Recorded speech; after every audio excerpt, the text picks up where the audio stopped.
Bueno, por aquí van entrando ya algunos asistentes. ¿Estás ahora, estás en el consultorio? ¿Estás en la clínica? ¿Dónde estás? ¿En el Acabo de hospital? llegar, yo estoy, de paso te voy contando, porque tú sabes que yo hace ya 4 años que estoy contratado por la provincia de Misiones, que es una provincia al noreste, cerca de las Cataratas, donde ahí hay 4 grandes hospitales. Yo estoy contratado para la organización de toda la clínica médica de la provincia y de las 4 residencias que hay allá. Mejor dicho, 3 y una cuarta que empezaría este año. Así que estoy en Misiones, que viajé el lunes a la noche, estoy volviendo hoy a la noche, que estoy 2 días por semana, todas mis semanas, desde hace ya 2 años y medio. Estoy trabajando en la organización de toda la clínica médica desde el punto de vista asistencial, más en consultorio. Veo los pacientes complejos, los metabólicos sobre todo, y los pacientes pluripatológicos. Ese es el punto donde más trabajo tengo aquí, más las clases de los residentes y todas esas cosas que hacemos siempre, ¿no? Claro. El- Y el movimiento desde Buenos Aires a Misiones, Avión, viceversa, 1 hora y cuarto de avión. avión. Ah, Sí, bueno, sí, está bien, sí, sí, está bien. es Sí, sí. punto millas. Ya, no hay otras, además. Sí, Está sí, muy ahora bien, tengo está muy otra bien. provincia en el norte, que es en Salta, donde tengo un ex residente. Acá tenía un ministro que era ex residente y ahora tengo otro en el norte-norte, para el otro lado, 1 hora y pico de avión, 1 hora 45 de Buenos Aires, que quieren que viaje. Yo le digo, mira, la vida no hagamos muy a Zoom y una vez por mes viajar, vamos a ver. Por otro lado, mi consultorio, mis pacientes me hacen el aguante, pero Ah, termino bueno. atendiendo a cualquier hora, empiezo a cualquier hora. Muchos jaleos, muchos jaleos. Bueno, ahí, así vamos un poco todos, ¿no? En Sí, este, y Marina está atascada en el hospital. No sé si tú sabes, pero acá el COVID está en ascenso, ascenso, ascenso.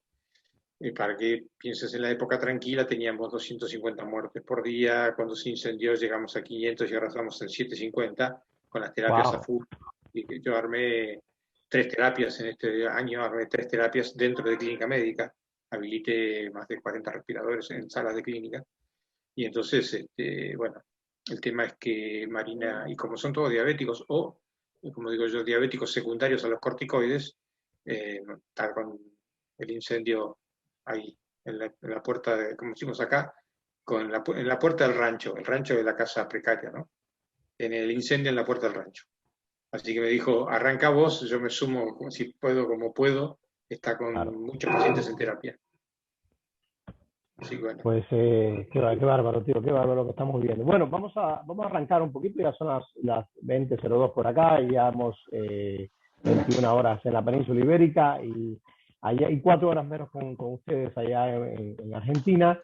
La verdad es que hoy es un placer enorme porque literalmente no siempre tenemos la posibilidad de acceder a los horarios, como bien estaban oyendo muchos de ustedes, de, de gente que ha hecho mucho por la medicina, que ha hecho mucho hace mucho tiempo y que sigue haciendo por la medicina, y como oyeron hace nada, segundos atrás, están en la vanguardia del abordaje de los pacientes con COVID en un sitio donde están creciendo. Desgraciadamente en Centro Suramérica ha sido muy duro y sigue siendo duro, no ha dejado de serlo por Europa, pero por allí está replicando con creces en este momento.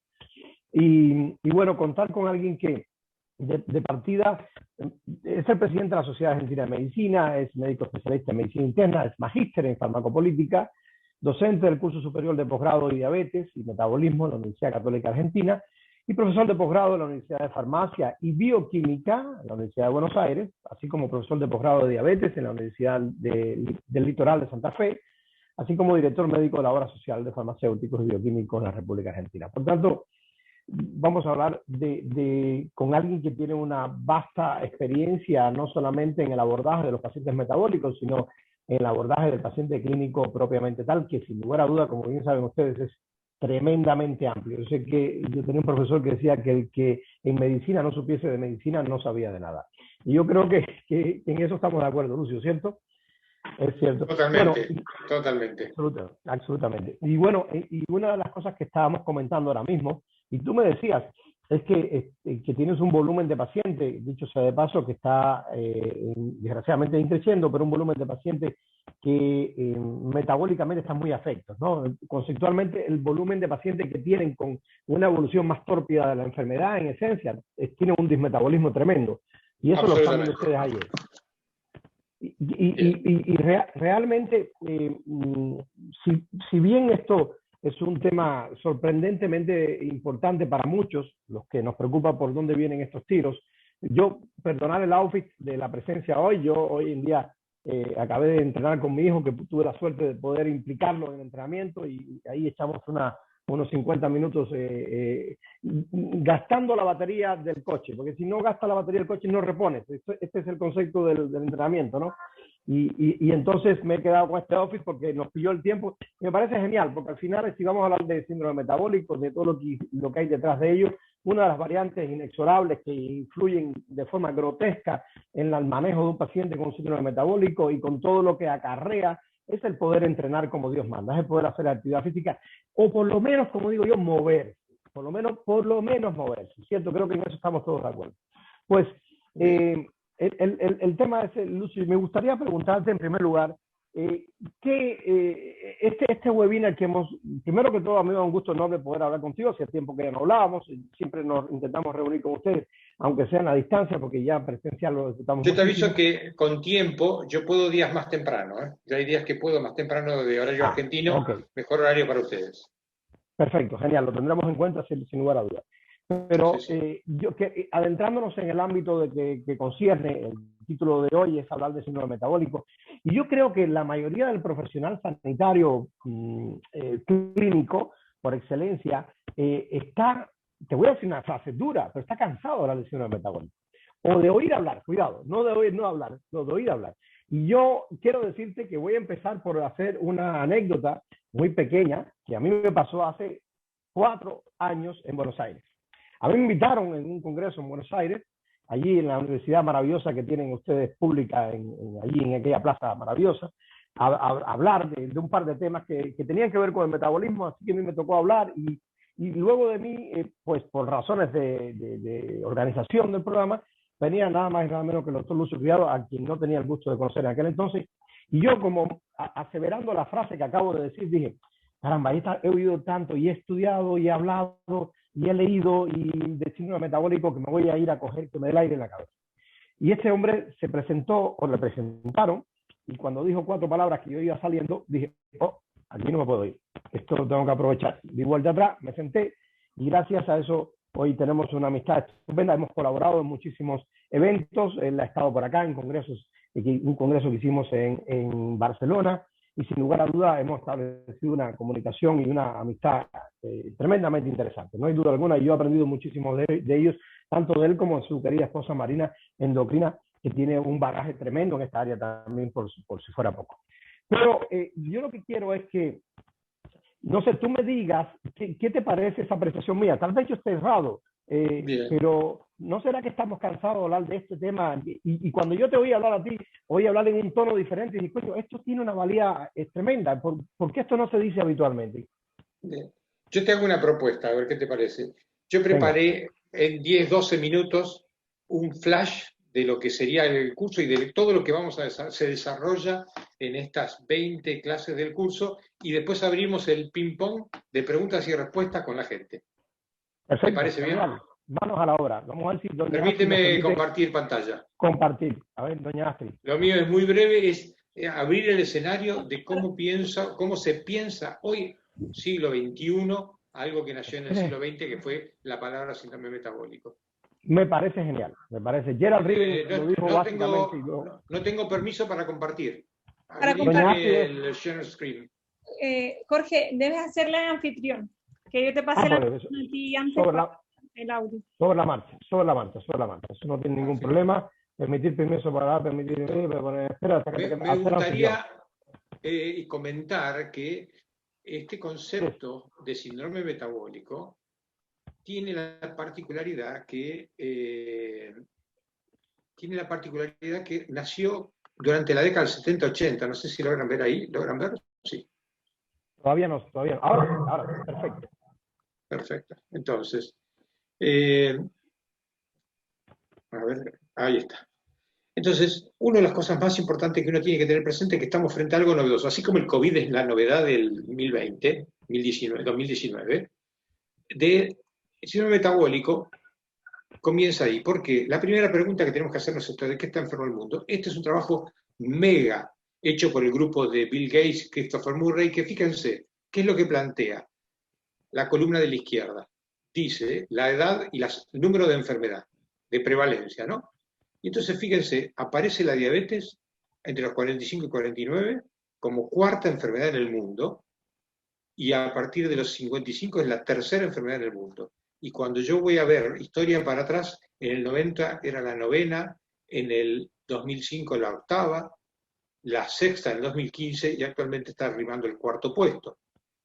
Y cuando me voy mucho más para atrás, me encuentro este trabajo, ¿sí?, que es en el año 93, cuando Winthrop propone que el estilo de vida, la sociedad, el modelo contemporáneo de vida, marcado además por la inactividad física, genera un aumento de la obesidad visceral, insulinoresistencia, hipertensión, etcétera, etcétera. Pero nos damos cuenta en el año 99 que el grupo de la Kaiser Family, que veía que ya los chicos pasaban 5.2 horas delante de la multimedia, los que tenían de 8 a 18 años, 10 años después ven que pasan 10 horas con 45, y los niños de 8 a 17 horas, 11 horas los adolescentes, y 10 horas de 15 a 18, y si hoy midiera esto con la era COVID, tendríamos un problema muy superior, y esto que contaba Jorge antes, cuando yo estoy quieto, y como, pongo en marcha mis adipoquinas, que son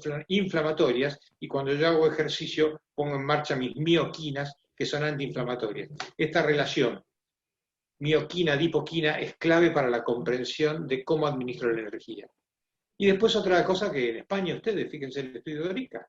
El estudio de Orica, como estaba en España, el 53% de la población española está por encima de su peso, el 7% del gasto sanitario actualmente está cercano al 10%, y en Gran Bretaña se lleva el 10% de los 8.000 millones de libras esterlinas. Y entonces los niños hoy en día viven en este escenario. Y fíjense cómo están las distintas regiones de España. Entonces, esta es la película que tengo por delante. Y la otra cosa que nos han mentido es que la obesidad es una enfermedad crónica no transmisible. Eso es un error. Es una enfermedad asociada al estilo de vida. Este es un trabajo de Frubeck, del Journal of Endocrinology del Lancet, que muestra en el 2018 que esta sindémica entre el estilo de vida, los disruptores hormonales. ¿Quién de ustedes no tiene algún amigo o alguien que dice mi perro está hipotiroideo? ¿Y saben por qué es eso? Porque el alimento para perros tiene la bolsa por dentro una sustancia que es un disruptor de la bomba de ioduro, y entonces hay hipotiroidismo por los componentes. Cuando yo era chico el perro comía los restos de la comida, ahora los perros tienen comida VIP, y ahí tengo. Entonces imaginemos nuestra vida, los que compran un montón de comidas así. Y después tengo la epigenómica, la carga genética y todas las comorbilidades que ustedes conocen.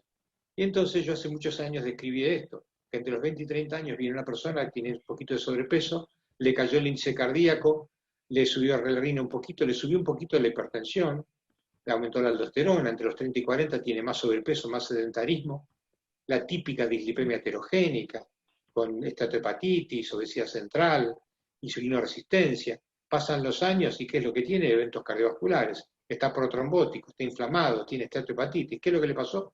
Una inflamación de 20, 30 años subrepticia que venía trepando, como el agua en la humedad que llega y te me destruye la pared. Entonces tuve primero una alteración hemodinámica que me dio 10 años para darme cuenta, una alteración lipídica que me dio otros 10 años, y después una alteración glucídica en algunos cuantos pacientes, y esto los termina mandando a la unidad coronaria, y esto yo lo llamo síndrome de la obesidad sedentaria, SOS, un llamado de auxilio, que tiene dos formas clínicas.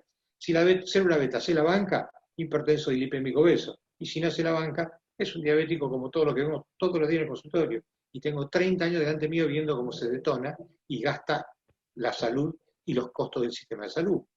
Y si yo miro para atrás, en la década del 80, Gerald Riven presentó esto. Yo en el Congreso Mundial de Medicina Interna, en el año 2008, estaba Riven-Avicho, tenía que hablar de esto. Y yo lo que planteaba justamente que él tuvo la virtud en su momento, en el año 88, en el Banting Lecture del Congreso Americano de Diabetes, juntar tres cosas. La hipertensión estaba en manos de los nefrólogos y no sé quién. Fíjense que en esa época los estudios de hipertensión se hacían con aorta desnuda porque se pensaba que es el músculo el responsable, cuando hoy sabemos que el endotelio es clave. Después teníamos la diabetes, por otro lado, en manos de los nutricionistas, endocrinólogos, etcétera, etcétera. Y por otro lado teníamos la dislipemia en manos de, qué sé yo, quién que hablaba un poquito. Y entonces él dijo, che, ¿no será que el aumento de la insulina tiene algo que ver con esto? Y entonces hoy nos encontramos con esto. Tengo un paciente que tiene sobrepeso, una dislipemia, y va al consultorio y dice, tendré tiroides, que me va a prohibir, seguro que no es nada, será grave, me va a dar pastilla para toda la vida o me va a matar de hambre. Y nosotros decimos, ¿qué le doy? Metformina, estatina, Brupospron, ir a caminar, lo mando a un grupo de ayuda. En este escenario estamos metidos. Y también los pacientes van a la unidad coronaria porque nuestro éxito es fracasado. Yo ahora les voy a dar algo que después desarrollamos intensamente, que es las 8 tips que me ayudan a tipificar a un paciente. El primero, antecedente genético, antecedente familiar. Epigenética intrauterina, peso al nacer, qué pasó en su gesta, diabetes gestacional. La inmunidad, ya vamos a ver, muchas enfermedades autoinmunes se asocian a insulinoresistencia, casi todas, o por la enfermedad o por el tratamiento. Neoglucogénesis, obesidad y apnea del sueño, lipoinflamación, NASH, estrés, SIDA, comorbilidades, sarcopenia, esta relación adipoquina, mioquina, ¿dónde guardo el azúcar? ¿Qué resto de célula beta tengo? ¿Y qué fármacos tomo? Que ya que muchos fármacos de hoy en día son generadores de insulinoresistencia. Por lo tanto, la genética, la epigenética, la inmunidad, la obesidad, la lipoinflamación, la sarcopenia, la apnea del sueño y los fármacos inmersos en este estilo de comida o este estilo de comida son los que me hacen definir fácilmente la insulinoresistencia. Y fíjense, este trabajo de hace muchos años, donde cuenta claramente los pacientes que tienen peso bajo al nacer tienen alto riesgo de desarrollar diabetes, insulinoresistencia, obesidad y mortalidad 18 veces más. Por lo tanto, esto hay que tratarlo desde la gesta. Y hace mucho, esto a Jorge le divierte un poco, yo imitando a Leonardo y el hombre de Vitruvio que hizo esta preparación, si yo me pongo de perfil y miro, el músculo glúteo es el lugar donde yo guardo la mayor cantidad de calorías porque es el músculo más grande de mi cuerpo. Por lo tanto, si tengo poco músculo, nací chiquitito y soy flaquito, como una etnia oriental, voy a ponerme sarcopénico, voy a hacer un sarcopénico, me pongo 3 kilos, me pongo 3 kilos de grasa, rápidamente me desbalanceo. La diabetes 2, en el estudio de 900.000 pacientes de la India y de Corea del Sur, tienen 24.5 de índice masa corporal. Después tengo, ¿qué es esto? Son estos individuos. Perdón, no corre esto, no sé por qué, se quedó bloqueado. Bueno, después tengo los normales, es un pecado que no se los muestre. Ahí está, no sé por qué no corrió. Después tengo normales, que son aquellos que pueden consumir algún tipo de psicofármacos o anticonceptivos, que lo pueden poner insulinoresistentes, los panzones que todos conocemos, de sobra, que son lipotóxicos, estos que tienen mucha panza, pero tienen glúteo todavía, tienen lipotoxicidad, triglicéridos altos, hígado graso, hepatitis, y los que entre la nuca y el tobillo no tienen nada porque hicieron la sarcopenia estricta, estos tienen glucotoxicidad. Fíjense que hace más de 20 años que con esta semiología mis alumnos aprenden. Y agregué en el año 2007 los roncadores. ¿Por qué? Porque estos pacientes que tienen apnea del sueño, cefalea matinal, hipertensión, cada vez que hacen la apnea del sueño, liberan adrenalina y cortisol. Con la adrenalina hacen lipólisis periférica y vasoconstricción. Todo eso va al circuito esplácnico, el hígado lo capta y termina siendo neoglucogénesis y le piden la mitad de la noche de insulina sin haber comido al enfermo. Y esto es cada vez más frecuente de ver hoy en día. Y si veo esto que son acrocordones, esto que es la elevación del lóbulo de la oreja, que es bastante típica, la jiba, los acrocordones, y esto que yo llamo sexteto semiológico, que me lleva 10 segundos mirarle la cara al paciente, tiene hipertrofia parotidia, acantosis nígricas, lo negro del cuello, las pelotitas que se las operan, que son los acrocordones, la elevación del lóbulo de la oreja, la circunferencia del cuello, que si no tengo centímetros me fijo el número de la camisa y si no le cierra, y la jiba cervical, hago diagnóstico con 15 segundos de semiología al lado de la camilla.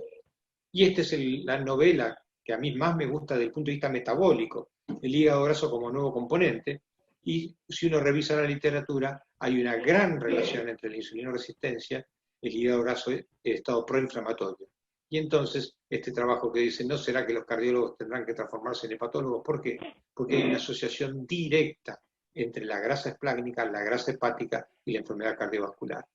Por lo tanto, esto que es lo que le pasa al adipocito cada vez que al hepatocito, cada vez que lo sobrecargo de estrés oxidativo, postprandial, aumenta el TNF-alfa, la leptina, los ácidos grasos, generan un proceso inflamatorio y un deterioro de la mitocondria por sobrecarga que genera el daño endotelial o el daño mitocondrial con el aumento de la protrombosis. Entonces, mientras nosotros vemos que a un paciente le pasa esto, puede tener un hígado graso en estatosis, una estatohepatitis, una cirrosis, pero esto es lo que le va pasando en la arteria. Esta es la película que tenemos delante nuestro. Y mientras el adipocito le pasa esto, se inflama, genera angiotensinógeno, me pongo hipertenso, genera insulina, tengo dislipidemia heterogénica, genera leptina, resistina, desarrollo de diabetes 2, aumenta el inhibidor de actividad del plasminógeno, me pongo protrombótico y tengo eventos, me cae la adiponectina, progresa la aterosclerosis y tengo aumento de interleuquina 6, TNF-alfa y hiperleptinemia, que son marcadores proinflamatorios. En este mapa, que tiene 18 años, tenemos la película de nuestros enfermos. Y acá, algo que todos ustedes conocen muy bien, que a mí también me gusta hablar, que no es porque soy profesor de la Católica, sino de Dysmetabolic Iron Overload Syndrome, que es un síndrome de dismetabolismo del hierro. Estos pacientes, ¿qué es lo que tienen? Aumento, tienen como si tuvieran epsidino-resistencia. Entonces la epsidina no frena la absorción de hierro, entonces tengo por un lado insulina, me llena de triglicéridos el hígado, y por otro lado, por vía esplácnica llega el hierro, esos triglicéridos, según el hierro, se oxidan y se transforman en proinflamatorios y generan la cascada de inflamación crónica que conocemos en estos pacientes. Entonces, este síndrome, del cual van a escuchar hablar cada vez más, es muy importante tenerlo en lista. Y ahí vemos acá como claramente tiene mayor cantidad de hierro. ¿Y qué pasa mientras tanto en la mitocondria? La mitocondria que sufre esta carga, ¿sí?, de triglicéridos, genera su dinámica. Ustedes piensen esto, cuando yo pongo mi glucógeno en mi hígado, por cada 1 gramo pongo 4 calorías. Cuando yo sobrecargo de triglicéridos, de glucógeno, y le pongo insulina, mi hígado transforma el glucógeno en triglicéridos. En cada 1 gramo tengo 9 calorías. Entonces, lo que estoy haciendo es sobrecargando energéticamente, y estos triglicéridos además se le une el hierro, se oxidan fácilmente y eso deteriora la mitocondria. Y entonces esto que tenemos, que se da la mitofagia, la mitoptosis, es un proceso que hace que pierda energía y tenga envejecimiento precoz, como vemos a continuación. Este es el mecanismo fisiopatológico en el cual me desprendo de porciones de la mitocondria que pierden funcionalidad por un mecanismo de defensa, y mientras esto pasa, yo lo que tengo es una disregulación de la mitocondria, disfunción mitocondrial, que genera insulinoresistencia, intolerancia a la glucosa, estrés celular, obesidad, insulinoresistencia, intolerancia a la glucosa, apoptosis, miocardiopatía, neurodegeneración, inestabilidad del DNA mitocondrial, con daño de atrofia muscular y daño mitocondrial primario y neurológico, y mitofagia con la sarcopenia y cardiomopatía. Esta es la película que tenemos delante nuestro y que lleva 30, 40 años y que cada día vemos que lleva cada vez menos tiempo. Entonces, como conclusión, yo diría que el tejido adiposo es responsable del desarrollo de la resistencia a insulina. Los adipocitos generan estas adipoquinas proinflamatorias, como TNF-alfa, interleuquina, leptina, y que el tratamiento nutricional y los suplementos antioxidantes, más la actividad física, son la base del tratamiento, es desandar el camino. Ya Jorge conoce la historia de una paciente mía que le quité, después de 17 años, la insulina haciendo desandar el camino. Entonces, esto desde Buenos Aires es lo que yo les quería contar y les agradezco que estén aquí a esta hora. Ahora sí, en este escenario abrimos el juego y que pregunten todo lo que quieran. Lo que sé, lo contesto, y lo que no digo me voy a estudiar. Primero que todo, muchísimas gracias por dejarlo tan claro en tan poco tiempo, porque es un tema que desgraciadamente yo creo que incluso al clínico promedio que se acerca a este ambiente, la mayoría de las alteraciones moleculares, yo creo que echamos de menos muchas veces que no se mencionan con esta claridad y esta interrelación que tienen unas con la otra, porque hoy en día, como bien tú sabes, y creo que hiciste mención a la subespecialización en diferentes entidades que se abonaron gracias a Gerald Ribbeck inicialmente con el síndrome metabólico, o el síndrome X, como él lo describió inicialmente, Sí. pues sigue siendo, a pesar de tanto tiempo y con la evidencia tan grotesca que tú has mencionado, objetivamente, muy re bien publicada, sigue siendo muchas veces un elemento que queda partido en diferentes especialidades y que clínicos como tú se han perdido. Desgraciadamente es así. Yo no sé cómo lo hacéis por allí, por Buenos Aires, pero muchas veces en España el clínico promedio está haciendo casi que infectología. Se ha perdido esa labor de integración. Entonces, Lo que pasa es que el metabolismo, el problema que tenemos es la evidencia, la medicina basada en la evidencia. Ojo, hay un libro de medicina basada en la evidencia, escrito por la Universidad de McMaster, que yo he sido colaborador en el capítulo de diabetes, donde pareciera que hay una antinomia, donde tenemos que hacer medicina para las masas. Sin embargo, hoy en día lo que viene es tailor medicine, medicina a medida, medicina de precisión, la medicina del paciente que tengo delante. Yo tengo pacientes insulino resistentes que tienen 24 de índice de masa corporal. ¿Por qué? Acá me preguntan si es posible revertir el síndrome metabólico solo con suplementación, sin actividad física. Depende. El síndrome metabólico tiene un espectro amplísimo. Desde la mitoptosis, donde me quedé, son las personas que ya no tienen mitocondria, están cansadas y sarcopénicas, hasta el individuo que le hago perder 3 kilos, le mejoro la dieta un poco, le aumento las horas de ayuno para que la insulina baje. Un instrumento muy fácil de utilizar es, si la insulina me generó esto, ¿qué pasa si yo bajo la insulina? Ah, bueno, es mala idea. ¿Y cómo puedo bajar la insulina? Y aumentando la cantidad de horas de ayuno. Entonces, si ceno a las 7 de la tarde y desayuno a las 8 de la mañana, tengo 13 horas de ayuno. O si tengo una cena copiosa, podría, este famoso cuento que no desayunar es un pecado mortal y te vas al infierno. Hay metabolismos en los cuales uno puede esperar hasta el mediodía y hacer una dieta líquida hasta las 11, y hay metabolismos que no. Entonces, no todo es, esto de querer meter a todo por el mismo agujero de cerradura es un error. Yo tengo que hacer medicina a medida. Mi paciente que está delante es único. Como yo soy único, y desde ahí lo puedo pensar y curar. Curar, que no es lo mismo que darle una estatina, una aspirina, un hipoglucemiante, un hipolipemiante. Hay que revertir el proceso que lo llevó hasta ahí. Si lo llevó hasta ahí la hiperinsulinemia, bueno, bajemos la insulina, si no se va a morir porque le baja la insulina. Que haga ayunos prolongados. Yo tengo pacientes con 2 comidas diarias durante, y además no solamente eso, 2 días por semana, 2 comidas diarias, fantástico. A ver, acá hay un montón de preguntas que aparecen. Niña, niña se hizo una reducción en la glucemia. Ay, se me cortan las preguntas. A ver, tengo acá estoy abriendo las preguntas.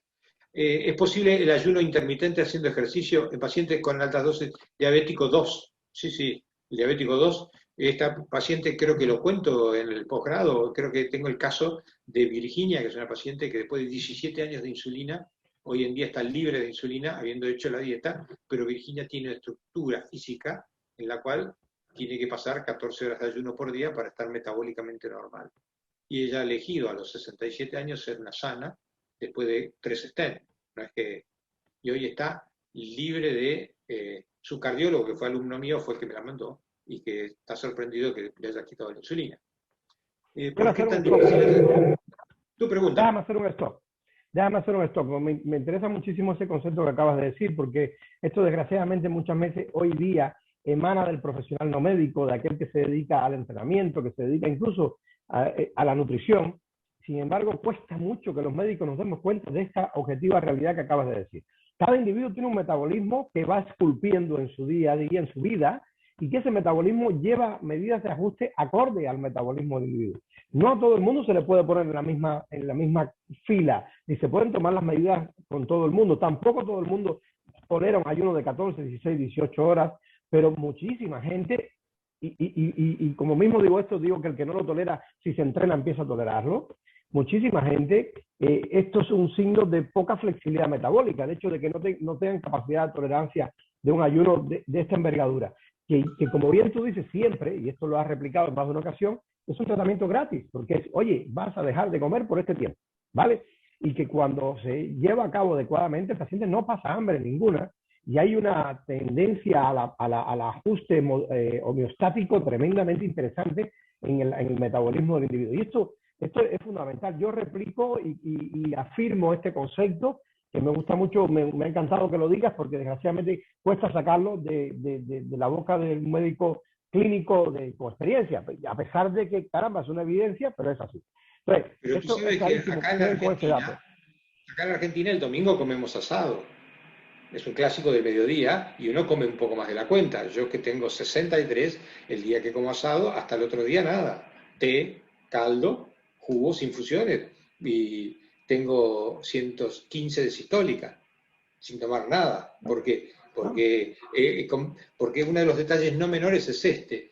Cuando yo pienso a ponerme levemente inflamado, aumenta mi estrés oxidativo y el primero que sale al rescate, una de las primeras que sale al rescate es la óxido nítrico sintetasa, que es la responsable de la vasodilatación. Entonces, cuando yo pierdo la óxido nítrico sintetasa porque la tengo que ocupar en trabajar para otra cosa, empiezo a tener vasoconstricción. Entonces, cuando yo, que nací para tener 11,5, 12 de sistólica, me puse en 13,5, alguien me está diciendo, che, gordito, estás comiendo de más, hay más sal en tu vida, hay menos ejercicio en tu historia. Y yo que he tenido la historia de haber jugado al rugby, tengo 30 de índice de masa corporal, pero tengo 98 de triglicéridos, 56 de HDL, y no hago ninguna cosa aeróbica, no soy un físico-culturista. Camino 6.000 pasos, hago mi tarea normal y mantengo una dieta 75-80% de vegetales.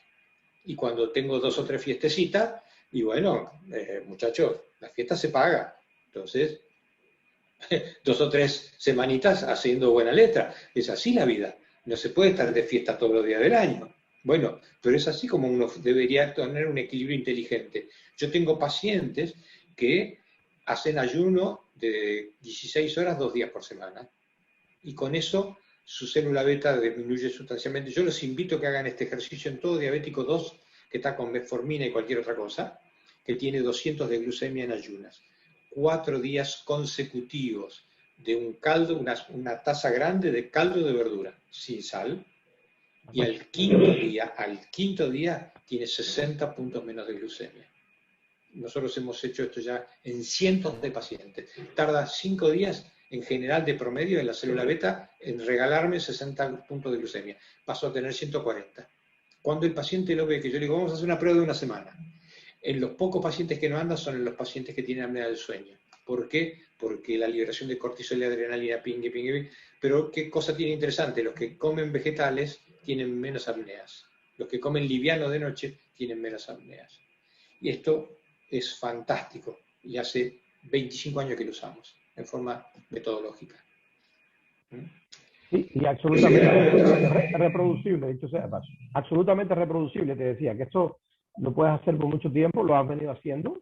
Nosotros también lo usamos con algunos pacientes nuestros, no hay duda alguna. Incluso, como bien tú decías, también me gusta replicar ese concepto que me parece extremadamente objetivo. La vida hay que vivirla, esto no es para vivir en un claustro de restricciones absolutas, hay que tener puntos bien claros, hay que vivirla, hay que saber autocorregirse. Muchas veces podrían decir, claro, sin lugar a dudas ustedes son médicos y lo hacen con facilidad. Ojo, que si empezamos a oír el cuerpo te dice muchísimo por dónde van los tiros. Y además el raciocinio, si te has pegado una fiestecita, te ha ido la mano, pues aguanta. Yo aplico cada tarde por 3. O sea, cada tarde que por alguna casualidad nos hemos ido de donde teníamos que estar, 3 de restricción interesante con ayuno 18 horas. Yo hago 18 horas de ayuno perfectamente sin ningún problema. Incluso entreno en ayunas sin ningún problema y me siento muy bien y estimulo más de esa forma la MPK porque genero déficit energético en el estado de ayuno y eso, como bien sabemos, es la llave del metabolismo. Esto genera un efecto pleiotrópico multisistémico muy interesante, la regulación molecular a diferentes niveles. Y yo creo que esto es absolutamente replicable por la mayoría de nuestros pacientes sin ningún problema. Entonces, tenemos el concepto retrógrado y seguimos aplicando una medicina en la cual pensamos que única y exclusivamente a golpe de fármacos, que no lo es. Me encanta la frase y me quedo con eso también. La obesidad la hemos convertido en una enfermedad crónica. La obesidad no es una enfermedad crónica, es una enfermedad asociada al estilo de vida. Si tu estilo de vida crónicamente es malo, estás jodido. Ese es el asunto. Entonces hay que dar la vuelta para atrás. Sí, y otra cosa que decías anteriormente, 67 años tu paciente y decidió ponerse las pilas y devolverse salud, nada más que eso, devolverse salud. Y empezó a andar hacia atrás, como bien tú dices. otros dicen ancestralizarse, como quiera que sea, pero andar hacia atrás. Y los beneficios son inmediatos. El cuerpo ofrece tendencia a la restauración hasta en el minuto cero. Es impresionante, ¿cierto? Que lo hemos visto en clínica cuántas veces pacientes en el lecho de muerte con cambios sutiles y de repente, ¿pero cómo es posible? Bueno, pues no hay duda alguna que ahí influyen otras situaciones que no vienen a este momento, no es el momento para discutirlas. Además, así como hay una epidemia de insulinoresistencia, hoy en día yo tengo una epidemia de hijos de mis pacientes, pues ya mis pacientes tienen hijos de 30 años, que vienen a mi consultorio a pedirme sildenafil, que es el primer indicador, la caída de la erección espontánea, es el primer indicador de disfunción endotelial que tiene el varón. O sea, algo tan fácil como preguntarle, y escúchame, ¿cómo andas vos con el capítulo de la erección espontánea matinal típica y fisiológica que el hombre tiene a lo largo de toda la vida, porque no hay edad para la disfunción endotelial? Y sorprendentemente los pongo a dieta y mejoran su vida sexual a los 30 años, cuando venían a reclamar sildenafil, que ese es otro capítulo, el cual ni lo he mencionado, pero que tiene que ver con la insulinoresistencia. ¿Sabes, Jorge? Veo que por ahí aparecen unas cuantas preguntas que me resultan de lo más interesante. Vamos a ellas. Cuando la apnea del sueño está tratada con CPAP, ¿también se produce el aumento no, baja el cortisol? Sí. Cuando yo trato con CPAP y desaparecen las apneas, desaparecen las liberaciones de cortisol y de adrenalina, y yo tengo pacientes que han bajado de peso sustancialmente solamente con el CPAP. Eso sí, y es muy, muy significativo. Y esta es la integración entre la fisiología del cuerpo entero. Acá preguntan, me dicen, me diagnosticaron Marianela Castro, dice, me diagnosticaron resistencia a la insulina, pero tengo la glicemia normal y el bajo peso. ¿Cómo fue que te diagnosticaron la resistencia a la insulina? Hay circunstancias en las que sí bajo peso puede tener... acá preguntan sobre la epsidina. Sí, Marina, ya voy a contestar eso. Yo puedo tener, si soy sarcopénico, si soy flaquito, puedo tener resistencia a la insulina. Y si tengo lipodistrofia, la lipodistrofia es, no tengo grasa debajo de la piel. No tengo la falta de grasa debajo de la piel hace que yo tenga lipodistrofia, y entonces la grasa, ¿dónde va? Postprandial. Cuando yo como tengo el quantum de kilomicrones. Esos kilomicrones se transforman en triglicéridos. Esos triglicéridos normalmente, más del 80% se quedan en el tejido periférico como reserva grasa, se quedan como protección de la temperatura, etc. O como fabricación de algunas sustancias plásticas de membranas celulares. Pero cuando yo tengo lipodistrofia, lo que tengo es que toda esa grasita termina en el circuito espláncnico, y el único que paga los platos rotos para recibirla es el hígado. Y entonces ese hígado se transforma en un hígado graso en alguien que tiene índice de masa corporal 24-25, y ese sí es insulinoresistente. Yo tengo glucemia normal con insulinoresistencia mientras mi páncreas produce insulina. Mientras produce insulina, yo bajo la glucosa. Hiperinsulinemia, pero pago los platos rotos del efecto metabólico, porque la hiperinsulinemia mete la glucosa, va dentro de la célula, pero va, y en algún momento comienza a transformarse en triglicéridos, y entonces empiezo a tener grasa epicárdica, grasa miocárdica, grasa muscular, grasa hepática, grasa renal, y esa grasa genera el famoso estrés oxidativo intracelular. Y ahora lo ato con el que preguntó sobre la epsidina. Para recordar, la epsidina es una proteína. Nosotros el hierro, ¿sí?, generalmente lo comemos como ferroso, ¿sí? Necesitamos que se transforme en férrico, por eso muchas veces incorporamos el jugo de naranja en el hierro, y entonces el ferroso se transforma en férrico para absorberse mejor en el ribete de cepillo. Pero yo tengo un limitante. El limitante de absorción de hierro está dado por la epsidina, ¿sí? Entonces, yo tengo una apoferritina que acepta determinada cantidad de hierro, ese hierro va por el circuito espláncnico al hígado y de ahí se distribuye a los depósitos. Pero cuando yo tengo resistencia a la epsidina, o sea, la epsidina dice paren y el sistema no para, tengo aumento de carga férrica y aumento de ferritina, y eso va a parar al hígado, y si el hígado está graso, los triglicéridos se le pega el hierro, y el hierro es el mineral oxidante por naturaleza, motivo por lo cual tengo triglicéridos oxidados gracias a que la insulina, ¿sí?, aumentó mis triglicéridos, y la epsidina permitió que el hierro lo una. Entonces, si quiero hacer el juego de hormonas, yo diría, tengo apnea del sueño, libero cortisol y libero adrenalina. La adrenalina hace lipólisis y vasoconstricción. y todo eso lo lleva al circuito central. El cortisol hace neoglucogénesis, la insulina sale al rescate, ¿sí?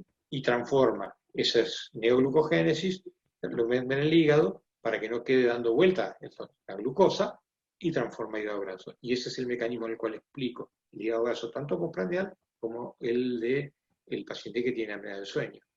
Y en este mismo escenario tengo, si yo quiero agregarle un componente que está agregado en creo que la segunda o tercera charla del curso, que es la mirada de la microbiota. Hoy la microbiota cumple una función. Nosotros nos enseñaron, no sé la edad del público que tengo ahí escuchando, pero cuando nosotros nos enseñaron, me decían, una caloría, un gramo de glucosa, 4 calorías, un gramo de proteína, 4 calorías. Hoy no es cuantitativo, es cualitativo. No es lo mismo un gramo de grasa de aceite de palmítico que de esteárico o de un colesterol. Y entonces, desde ahí es donde yo tengo que empezar a pensar hoy cómo hago para interpretar que lo que yo estoy comiendo se lo comen un montón de bichitos que están en mi luz intestinal, que el genoma de lo que vendría a ser mi flora intestinal tiene muchísimo más genes que el cuerpo humano y que procesa todo lo que yo como y lo que yo me nutro es de los residuos que me dejan esas células. Y si yo los inflamo, terminan inflamando. ¿Pero qué inflamando qué? Mi intestino. Y se acuerdan, en la placa de Peyer está mi sistema linfático más importante, el cual yo lo estimulo y hay un montón de enfermedades autoinmunes que yo hago ayuno. Yo recuerdo cuando era joven, era residente, le hacíamos 7 días de ayuno al brote lúpico y frenaba. Y hoy en día, si buscan en internet, van a ver que frenan la flora intestinal con algún tipo de antibiótico, rifaximina, etcétera, etcétera, en la esclerosis múltiple. Cuando hoy uno lo podría hacer también con tratamiento antibiótico, con tratamiento nutricional y no antibiótico, ¿sí? Y habrán visto que los pacientes que tienen HIV, como tienen candidiasis, yo le doy algún tipo de yogur o kefir y compiten contra la cándida por el sustrato y tienen disminución del quantum inflamatorio mediado por cándida. Bueno, todo eso lo hemos desarrollado en los últimos años y hemos comprendido que el proceso inflamatorio intestinal es nuclear en la comprensión de todo lo que viene después, porque nosotros lo que pagamos son los platos rotos de lo que viene después. Entonces, esto es una cosa. Y ahí preguntaban por el curso, yo agregué una charla que lo que estoy trabajando en estos de procesos, que es cómo se debe gestionar un paciente que tiene insulinoresistencia. Gestionar la hipertensión, la glucemia, los lípidos, la dieta, el estilo de vida, el acceso a los medicamentos o a los nutrientes apropiados, la gestión que pueda tener acceso a venir a mí y evitar la hospitalización, porque eso es el fracaso del sistema. Hoy es el fracaso. Con mucho placer les cuento que hay un estudio escocés que se llama DIRECT, que se proponen dar vuelta a la diabetes le dan la comida a los pacientes. A partir de ahora le dan la comida para revertir la diabetes. Encontraron más o menos un 25% de reversión a 24 meses. Diabéticos 2. Esto es un cambio de paradigma. A mí me dijeron que la diabetes era un camino de ida, no un camino de vuelta. Yo estoy convencido de que es un camino de vuelta porque tengo muchos pacientes que les he hecho dar vuelta transatlántico. A Spencer digo, ¿usted vino acá a qué? ¿A buscar salud o a seguir enfermo pero un poquito menos? Si usted quiere salud, tenemos mucho para trabajar. Si usted quiere seguir enfermo y cosméticamente mejorar el colesterol, no hay ningún problema. De esas figuritas tengo repetidas. Pero yo tengo una figurita que es una figurita de lujo que tiene su nombre. Y con ese nombre te va a cambiar su historia. Y yo doy gerencia. Atiendo un montón de sanos después de muchos años de enfermo. Y el otro día le decía a un residente, el éxito hoy es ser un influencer con mis pacientes. Ayudarlos a que cambien sus historias. Y les puedo asegurar que el paciente primero gasta menos en medicamento, gana en salud, el sistema gana en salud, y cuando demostramos que somos esto, podemos reclamar mejores ingresos, lo cual no está mal. Totalmente de acuerdo. Puede pagarnos mejor porque somos eficientes, gastamos menos. Ustedes tengan presente que el gasto en salud los honorarios profesionales médicos es el 5%, el 34% son los medicamentos y el resto todo lo otro. Por lo tanto, nosotros somos los más baratos del sistema. Tenemos que empezar a valorizarnos desde otro lado, demostrando que somos capaces de gastar inteligentemente. Y este es el camino. A ver, ¿quién otra pregunta? Me quedo, mientras lees las preguntas, me quedo con dos conceptos también para replicar lo que son muy importantes. El síndrome de hiperferritinemia, esa resistencia a la exidina que comentabas objetivamente, demuestra el impacto que tiene a nivel sistémico. Como bien decías, el hierro, vía Fenton-Haverty-Weiss, produce radical hidroxilo. Radical hidroxilo es un radical libre para el cual el sistema antioxidante endógeno no hay opción para poder controlarlo, por lo tanto es un desastre tremendo a nivel sistémico. Fíjense si esto es importante, que es parte de la fisiopatogenia de la infección por COVID hoy día. Actúa como una porfirina, desplaza, degenera hierro libre y genera una cascada tremendamente inflamatoria, uno de los marcadores de gravedad de la insulina, del COVID durante el sexto o séptimo día es la elevación de la ferritina. Pues vean ustedes lo interesante y bonito que es la bioquímica médica porque es aplicable en todas las entidades. Pues ese síndrome de hiperferritinemia es un factor de riesgo cardiovascular en sí mismo. Lo otro que replico, y permito hacer estos reajustes no conceptuales porque ya te los he dejado muy claro, sino para insistir en ello, es que a la par de la esteatosis hepática, la esteatopatitis, la fibrosis, hay obligatoriamente un camino de difusión del endotelio. Y ese camino de difusión endotelial es el que gesta que un paciente diabético se convierta paralelamente en un paciente cardiovascular, porque tiene un endotelio maltratado hace muchísimo tiempo.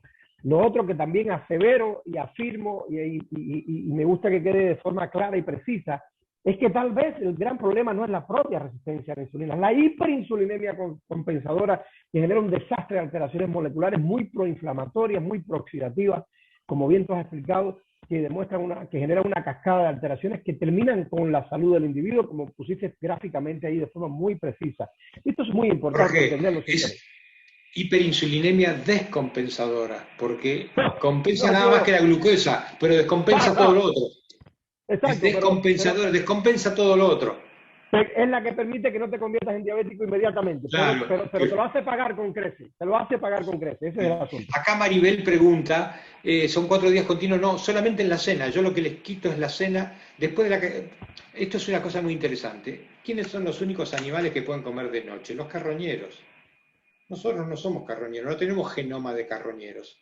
Esto de querer comer de noche igual que de día va en contra de las hormonas. Nosotros no tenemos hormonas metabólicas. La caída del cortisol a partir de las 19 horas cuando cae el sol nos saca de circuito absolutamente como para comer. Entonces nosotros deberíamos tener una comida sana a la caída del sol, además una comida que sea lo más libre de purinas. Las purinas están en el núcleo de las carnes dominantemente, y entonces uno tendría que comer algún caldo de verduras y punto. Al día yo le pongo a los pacientes, mis pacientes comen proteínas dominantemente al mediodía.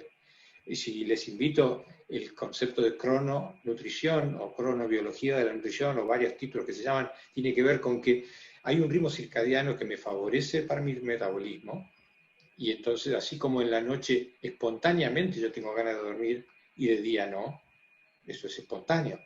Entonces, este concepto fisiológico tiene que ver con la liberación de melatonina, que es otra de las grandes hormonas que estoy enamorado, porque en el COVID nos ha ayudado muchísimo, que es el uso de la melatonina como antiinflamatorio. Pero ese es otro capítulo que no querría meterme en esta charla, que nos comprometimos a hablar solo de insulinoresistencia. Pero esto para entender que las hormonas todas tienen una razón de ser en algún momento de la historia. Cuando yo de noche libero melatonina, lo que hago es reparar membranas celulares. Cuando yo reparo membranas celulares, ahí lo que hago, necesito que el metabolismo baje, por eso la frecuencia cardíaca baja a 40, la tensión arterial se pone en 60, y mi fenómeno necesita haber un fenómeno de freno hemodinámico en la fase REM. Durante la fase REM, que solamente muevo los ojos y el diafragma, en esa fase es donde se produce el proceso de reparación celular, donde viene un stem cell y se pone al lado de mi célula beta que está media cascada durante el día y se transforma en una célula beta. Ese es el concepto que uno debería entender para poder fortalecer el proceso de la noche tranquila, poca cena, poco. Y si tengo 2 noches en la semana, que tengo una cena, porque tengo esto, no me preocupa, porque tengo 5 a favor. El problema es cuando son 7 y nunca tengo una a favor de eso. Y me dejas que te cuente una historia pintoresca. Cuando muchos años atrás yo atendía al director de la base aérea de la Antártida. Y en ese momento yo estaba con el tema de los lípidos y me encuentro con un trabajo que contaba que el colesterol se metabolizaba más de noche que de día. Y entonces le propuse al de la base antártica ir a medir el colesterol que tenían esta gente de noche y de día, porque hay CMS de noche y CMS de día ya. Tenía todo listo, la autorización, la beca para el estudio, y en esa época, en el año 89, se quema la base Marambio, que es la base argentina en la Antártida, se quemó prácticamente el 60%, 25 días antes que yo viajara, con otro bioquímico que hacíamos el estudio de investigación, y quedé ahí. Pasaron 15, 20 años, y me llama una llamada y dice, doctor, encontramos esto suyo para hacer el estudio del colesterol en la base antártica. Y le digo, afortunadamente no lo hicimos porque la ciencia avanzó y lo que me explicó es que de noche yo reparo membranas celulares, por eso el metabolismo del colesterol de noche es más intenso que de día. Entonces, por eso que se consume más colesterol de noche que de día. Ya lo sabemos, no hace falta ir a la Antártida, muchas gracias. Iba a ser un camino equivocado en la búsqueda de la verdad. Así que bueno, acá preguntan. Tú ve leyendo la pregunta en silencio, yo voy a postillar una frase. Quédense con el detalle que acaba de decir el doctor Lucio. Sundown Syndrome, síndrome de la puesta del sol. Cuando se pone el sol y baja el cortisol, la actividad enzimática se va a dormir con el cortisol. No hay por qué ingerir alimentos. De hecho, no estamos preparados para eso. Lo hacemos más en un ambiente social. Está bien, estamos en el siglo XXI, hay que compartir, estamos totalmente de acuerdo. Entonces, ser lo más light en ese espectro y utilizar estas herramientas que él decía desde el punto de vista nutricional son una herramienta sustanciosamente positiva para poder ayudar a la actividad celular a que entre en ese modo de reparación que luego dependerá de tener un sueño adecuado vía melatonina y otras señalizaciones moleculares. Ahí tienes otras preguntas, Lucio. Incluso nos saludan. Acá me preguntaron por el estudio de la reversión de la glucosa. Ya se lo mandé a decir que es el estudio Direct. ¿Cómo entrenan los entrenadores? ¿Cómo entra el ejercicio en las consultas para ayudar a enfermedades metabólicas?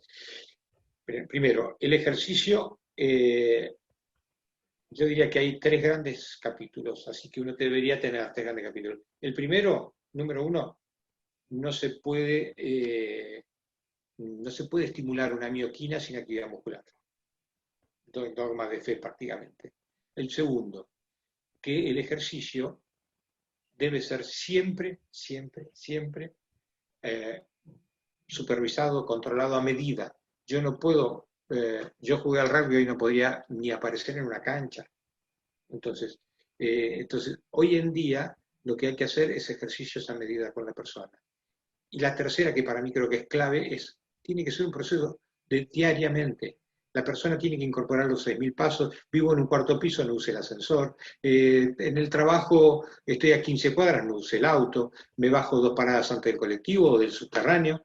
Tengo que incorporar la cantidad de pasos en forma metabólica.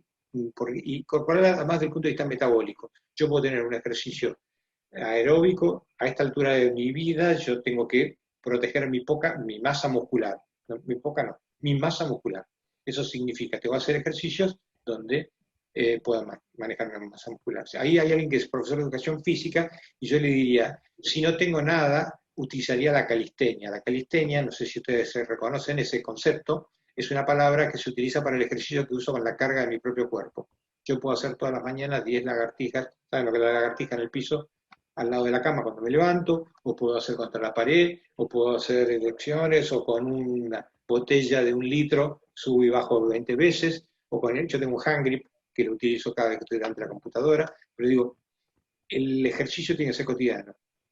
Esto de que 3 veces por semana, y es mejor que nada. Entonces, aprender a romper el sedentarismo es 1, aprender a incorporarlo a la vida cotidiana es 2, que sea a medida del paciente es 3. Son las 3 cosas que deben estar siempre.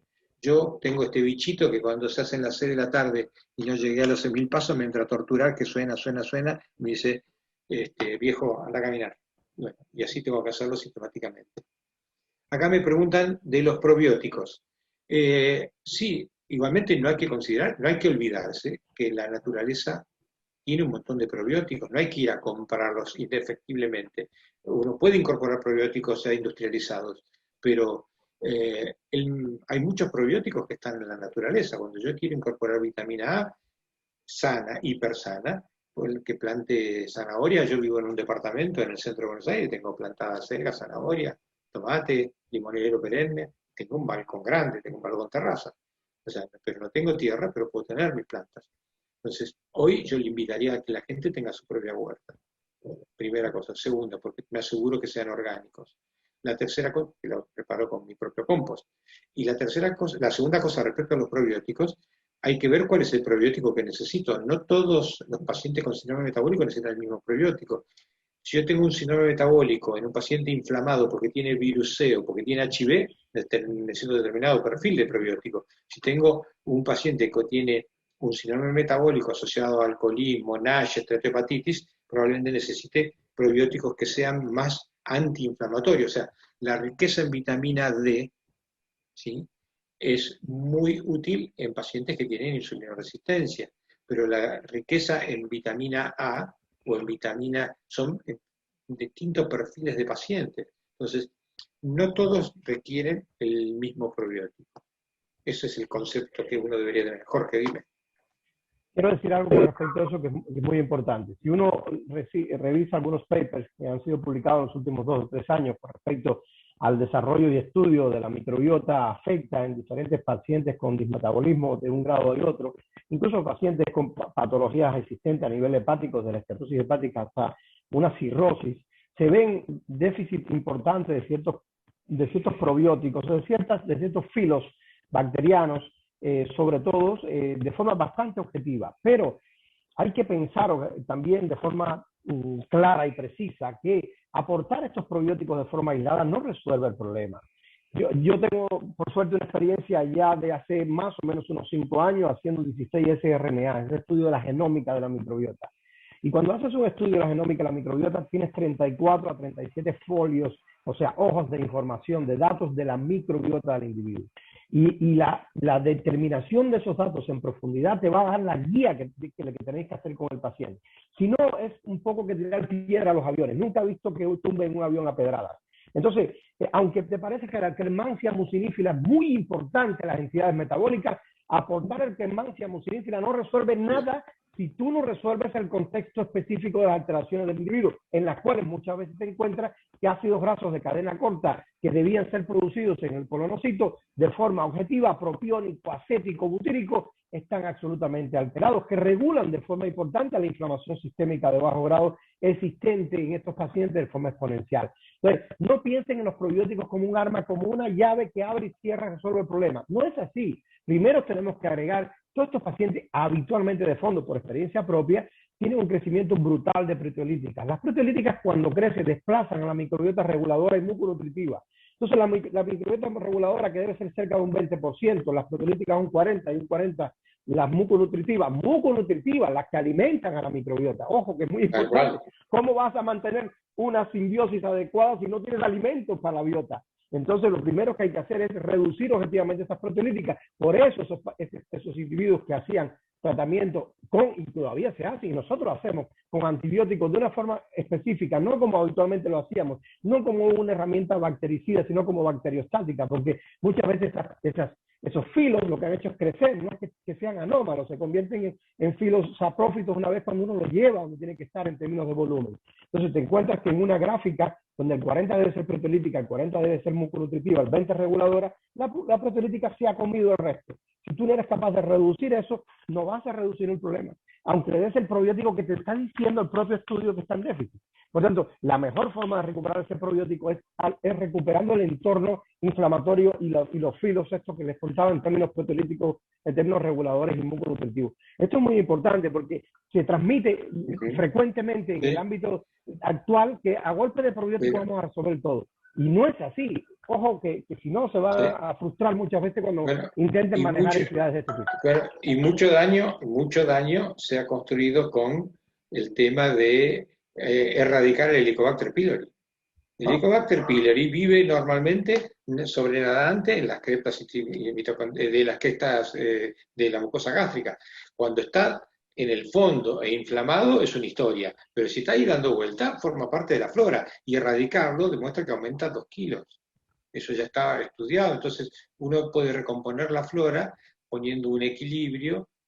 Por ejemplo, las comidas grasas y el alcohol son pro Helicobacter. Si yo tengo una dieta tendiendo a la alcalinidad, el Helicobacter en 2, 3, 4 semanas se tranquiliza y desaparece la disbiosis propia de este crecimiento anómalo de, como decía recién Jorge, un filo que no debería tener ese crecimiento anómalo. Entonces, uno tiene que inteligentemente también utilizar la nutrición. Absolutamente. Sumamente Ahí me importante. preguntan sobre la masa muscular. La masa muscular, yo siempre digo que la masa muscular es como un crédito bancario, ¿sí? Cuanto más yo tenga crédito al principio, más voy a tener crédito al final. Es como un ahorro para la vejez. Si yo soy un sarcopénico, estoy en problema. Y si yo nazco de 2 kilos 600, maduro de bajo peso, si soy maduro tengo todo mi circuito práctico perfecto, lo que tengo son los bracitos así, músculo así, soy sarcopénico así. Si me quieren engordar, me van a engordar con grasa. O sea, si quieren que llegue al percentilo 50, los pediatras, los que sean, me ponen el percentilo 50 a expensas de grasa, no de músculo. Porque mientras soy un lactante, no me muevo mucho, no desarrollo músculo. Después tengo 2 momentos en la vida donde puedo desarrollar actividad física o donde puedo desarrollar mis músculos, de acuerdo a mi genética, que es cuando entro al primer grado y cuando entro a la escuela secundaria, a los 5 o 6 años y después de los 13, 14, que en esos momentos sí hay que hacer intensificada actividad física. ¿Por qué yo puse esto de los chicos? Porque estoy preocupadísimo de la sarcopenia de la generación del siglo XXI, que llegás a casa y le preguntas, ¿qué hiciste hoy? Te dicen, jugué al fútbol. ¿Dónde? Si no estás ni transpirado, en la Play. Y esa generación va a ser sarcopénica por excelencia, y hoy tenemos pacientes con esteatohepatitis, hace poquito vi una chica de 16 años, con un estado precirrótico metabólico puro. Entonces, si no revertimos esto, vamos a tener sarcopénicos metabólicos cada vez más jóvenes y el costo va a ser imposible. Cuando yo era residente, los diabéticos 2 tenían 68, 70 años. Hoy tengo diabéticos 2 de 18, 19 años. O sea, y son diabéticos 2, que si uno los pone en severa actividad física, o aún más, algunos obesos mórbidos que los pongo en bariátrica, les cambia la historia. La bariátrica les cambia la historia. Entonces, y acá me habla obesidad osteosarcopénica, tal cual. Acá John Anderson, sin duda que la obesidad es osteosarcopénica. Síndrome de la obesidad sedentaria es exactamente eso. La osteosarcopenia es no muevo, no subo a la escalera, no hago esto. Entonces, este es el camino. Este es el camino. Yo creo que no quiero cansarlo, Jorge. Para mí es temprano, pero para ustedes son las 10 de la noche, ¿o estoy equivocado? 11 de la noche. No. Bueno, sí. En la península ibérica son las 10 y aquí son las 9. Estamos yo no tengo problema. Tú sabes que de esto podemos terminar mañana desayunando. Bueno, no, ya lo sé.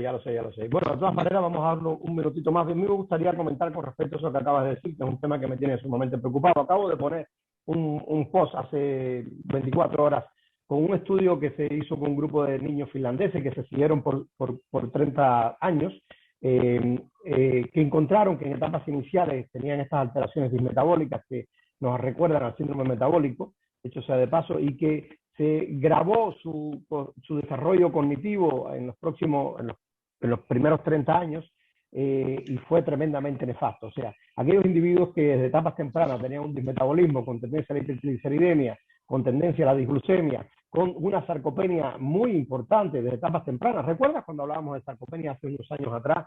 Hablábamos del paciente hipercatabólico, el paciente que estaba al borde de fallecer, que es paciente neoplásico. El séptico, el gran quemado séptico. El gran quemado séptico. Ese era el perfil del paciente sarcopénico, claro.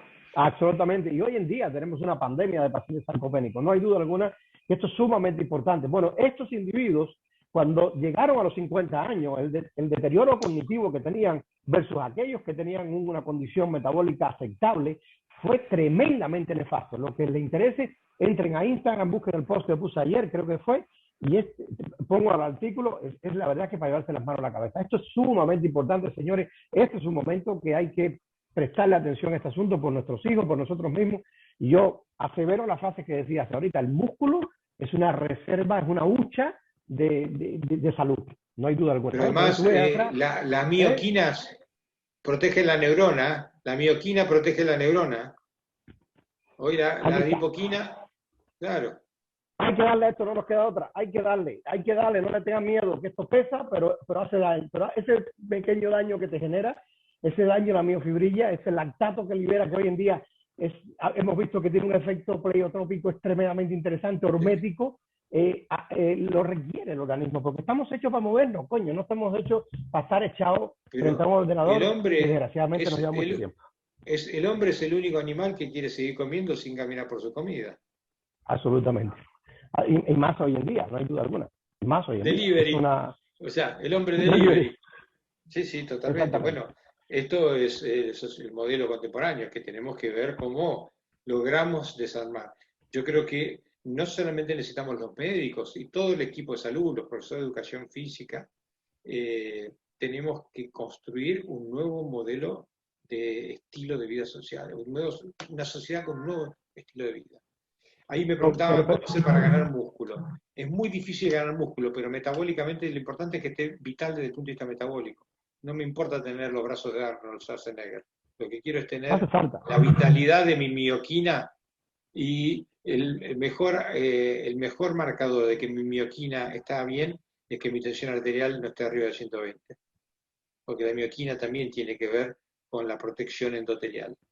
No se olviden que el músculo si el músculo no está nutrido porque tengo hipertensión, la hipertensión genera vasoconstricción, y esa vasoconstricción el primero que paga los platos rotos es el músculo, el tejido periférico. Por lo tanto, si yo tengo tensión arterial normal, es muy poco probable que mi músculo esté padeciendo hipoxemia subliminal, así, subrepticia. Y esto es fundamental. El concepto que acabas de decir, esto es fundamental. Hay resistencia anabólica durante el proceso de envejecimiento y durante la inflamación. Esa inflamación per se que ocurre en el paciente dismetabólico frena la síntesis de músculo por el mismo. La mejor forma de empezar a abrir las ventanas para que ese músculo se desarrolle a merced del entrenamiento y paralelamente a ello es controlar ese ambiente dismetabólico, es controlar el metabolismo. Por eso yo creo que este curso es fundamental. Tú decías ahorita que tenemos que construirlo, pero tenemos que construirlo nosotros. Lucio, estamos haciendo un esfuerzo de la Escuela Europea de Ciencia de la Salud para convertirnos en un poco menos que uno de los expositores de esta nueva forma, más que nueva, de una forma de reflexión, de valorar lo que siempre se nos ha mostrado en fisiología, que lo hemos dejado ahí apartado, la bioquímica que la mandamos muy lejos de nosotros, desgraciadamente, no porque querramos, sino porque los propios programas de formación nos despegan de ello en la práctica clínica, y estamos retomando esto en un lenguaje no del bioquímico, no del fisiólogo, sino un lenguaje clínico que podamos integrar.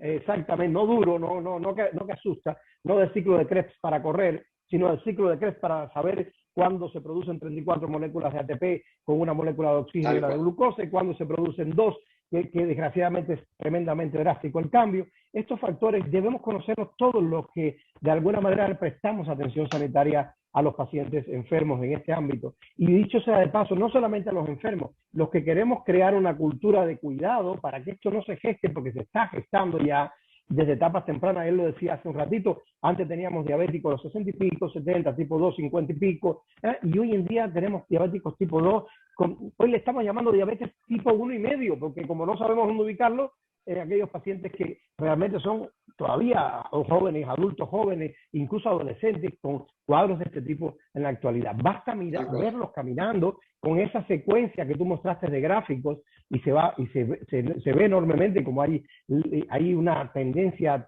brutal al hiperestrogenismo en muchos hombres caminando por ahí con ginecomastia y con una balsa en la zona periabdominal, jovencillos que no llegan a 20 años. Y esto, señores, va a traer una cantidad catastrófica de enfermedades cardiometabólicas en el decursal de los próximos años, y ya lo está trayendo. Entonces, yo primero que todo te quiero agradecer muchísimo. Sé que han hecho un esfuerzo enorme, ustedes sacando tiempo donde no lo tienen, tanto tú como Marina, que es una enorme... Ahí estoy esperando que me mande WhatsApp, sé que estaba detonada en la terapia. Bueno, es que están muy ligados, pero le agradezco muchísimo porque lograr engendrar un curso que explique esto claro y que permita darnos las orientaciones claras y precisas para manejar tantos pacientes que tenemos en este ámbito. Porque ¿cuántos pacientes metabólicos recibimos en la consulta? Es tremendo. Por lo menos nosotros, un 70% de los pacientes que llegan por la puerta para adentro tienen alteraciones metabólicas importantes que enclaustran dentro del síndrome metabólico o van camino a ella. Entonces es el momento de no solamente aprender lo que podemos hacer con un paciente con un síndrome metabólico precisamente, sino con lo que podemos hacer con todos aquellos que no queremos que se conviertan en un paciente con síndrome metabólico. Y ese es un punto sumamente importante que cuesta encontrarlo de la mano de profesionales competentes como ustedes. Así que le agradezco muchísimo. Yo creo que vamos a cerrar esto porque si no se vuelve esto, como bien decía, interminable. Es un tema muy bonito, ¿no? Para te cuento. Todos los pacientes son metabólicos, aún el que tiene una neumonía puede tener insulinoresistencia y eso hace que la neumonía tenga peor desenlace. Nosotros tenemos más de 500 exalumnos de nuestro posgrado y por eso muchos están en situaciones de ser ministros o asesores y nos piden que, como yo estoy en una provincia toda la semana trabajando para cambiar desde lo estructural y así todo, yo sigo haciendo semiología al lado de la cama. Hoy estuve recorriendo sala con una paciente extremadamente interesante, el tema de hacer semiología metabólica, de comprender el paciente, por qué hace lo que hace, desde este lado, ¿y por qué sigue teniendo PCR alta? Y le pedís un virus C y tiene un virus C, o le pedís un HIV y tiene un HIV, o tiene una micoplasma, o un neuroplasma, y eso es lo que le está generando la inflamación, que con él suma esto, más esto, más esto, más el anticonceptivo, y explicas ahí por qué hizo la trombosis. Y explicas esto más esto, y explicas ahí por qué hizo el evento. Esta es la mirada que hoy que hacemos los que hacemos medicina personalizada, tailor medicine, medicina a medida. Yo hay pacientes que le he tenido que medir actividad de un citocromo para entender cómo funcionaban, y a partir de ahí le cambió toda la vida. Y le he mandado a medir cómo expresaba ese citocromo. Esto es lo que hace que uno pueda hacer una medicina donde sea efectiva. Si no, hoy en día, ¿qué hacemos? Mantenemos el diabético enfermo hasta que termina amputado en diálisis, hemipléjico, postrado. Polimedicado. El sistema dice, afortunadamente le pude poner el cuarto stent. Y yo digo, eso no fue un éxito, fue un fracaso. Porque entre el primero y el cuarto, ¿qué hice? ¿No? Entonces, esto significa crear aquellos que se animan, nos animamos a cambiar la historia. Estamos dispuestos a cambiar la historia. Esto significa animarme a ser el protagonista del cambio de la historia. Yo sé que estoy remando solo no, somos 50, 100 locos que estamos remando en el mundo por un modelo de salud distinta. Pero estoy convencido que ese es el futuro. Por eso apuesto los próximos 20 años que me quedan de cuerda en el carretel a trabajar en esta línea. Y de que vale la pena, vale la pena. Y además, estos cursos empoderan objetivamente al paciente para que se convierta en un elemento en la medicina participativa. O sea, tiene que participar el paciente como parte de su recuperación. Como bien tú decías, nosotros hacemos lo mismo, tienes dos caminos, el camino de la búsqueda de la salud nuevamente, que es absolutamente lograble. He tenido la suerte de trabajar en un instituto de investigación en el ámbito bioquímico y desde el punto de vista clínico, aplicando esas variables bioquímicas, con una enorme cantidad de pacientes que acometiendo las medidas indicadas dejaban de ser diabéticos, como tú exponías anteriormente. Un diabético tipo 2 con una reserva pancreática funcional puede dejar de ser diabético cuando quiera. Todo depende de que él quiera ponerse las pilas. Cuando quiera, tal cual, como vos decís. Desandemos el camino. Yo lo que te propongo, Jorge, ahora se me ocurre, es con los alumnos del posgrado hagamos cada 2 meses un Zoom, y más los invitados, y que se presenten los pacientes, que ellos hagan una lista de pacientes que quieran discutir conmigo. Como hago yo con mis exalumnos de posgrado, tengo cada 2 o 3 meses un Zoom donde discutimos los pacientes complejos, los que son dolores de cabeza, los que venimos dándole vuelta y no le encontramos la vuelta, y lo pensamos en voz alta juntos. Entonces podríamos hacer cada 2 meses un Zoom así de discutir pacientes. Y si lo armo desde acá, cómo lo interpreto, cómo lo pienso, la semiología. Me parece que tiene mi mail ahí, así que si tienen paciencia yo contesto todo. A las 2 de la mañana, mis días son largos, pero yo contesto todo. Te pillamos la palabra, es un enorme agrado haber estado este rato contigo, esta hora y cuarto, donde siempre aprendemos muchísimo, donde además nos convertimos un poco en expositores de la experiencia tuya, de la nuestra, y del valor que tiene esto cuando tú lo aplicas objetivamente en los pacientes. Porque al final, todos los que de alguna manera hacemos esfuerzo por hacer las cosas mejor en este entorno, lo que queremos es sacar al paciente adelante, es sacarlo de ese claustro conceptual de que esto es una enfermedad crónica para toda la vida. Esto depende de ti, amigo, y depende de que el profesional sepa guiarte por el camino adecuado, y entonces vamos a salir de ahí. Entonces, esto ha quedado clarísimo. Vamos a desarrollar el curso. No recuerdo la fecha que vamos a empezar el curso tuyo, pero es muy pronto, y todos los que de alguna manera les interese, objetivamente hablando, pueden acceder a través del correo electrónico de la Escuela Europea de Ciencia de la Salud. Pueden ver en la Escuela Europea de Ciencia de la Salud el programa, que además es muy interesante, porque el programa habla por sí solo, de todo lo detallado que han comentado tanto el doctor Lucio como la doctora Marina en términos de desarrollo. Y atrévanse a disfrutar, atrévanse a aprender de verdad, atrévanse a aprender para aplicar, atrévanse a retar conceptualmente las cosas que nos vienen diciendo hace mucho tiempo, que desgraciadamente no todo es así.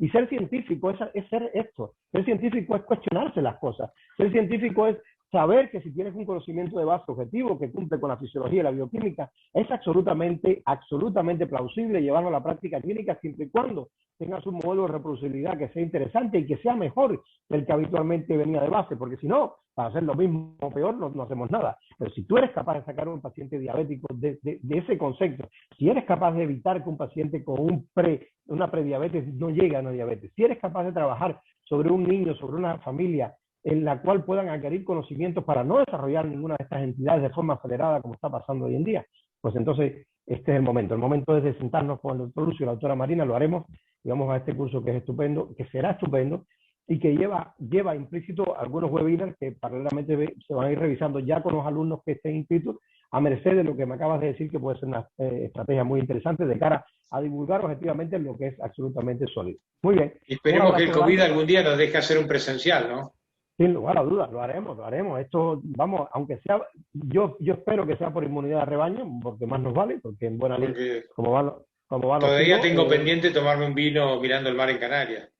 Me parece muy bien. Aquí está invitado y además ya el vino está y el mar está ahí al frente también. Cuando se abra un poquito, aquí te estaremos esperando. Yo pongo el vino, tú pones el mar. Ya que vienes, yo pongo las dos cosas. Cuando vaya para allá será al revés. Un abrazo grande, cuídate mucho, darle un saludo enorme a Marina. Gracias y muchas gracias. Sé que el tiempo tuyo está restringido y nos ha regalado hora y pico de lujo. Un abrazo a todos ustedes por estar, que también están destinando su tiempo.